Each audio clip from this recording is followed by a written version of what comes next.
Yan guys, mag-iiyaw po si Tolits ng tagit na yan, talong, saka tilapia, saka yellowfin. Ano po guys, ang iyaw niya. Ito ang ulam namin ngayon. Tanghalian.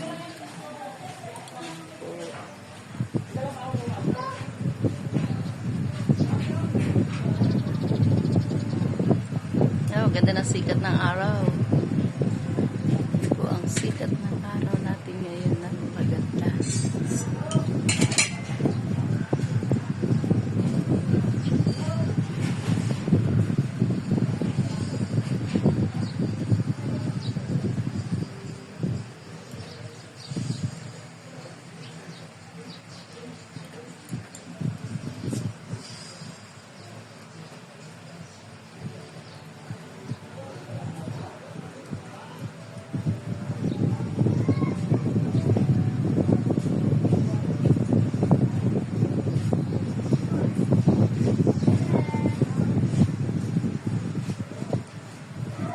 Sarado muna to.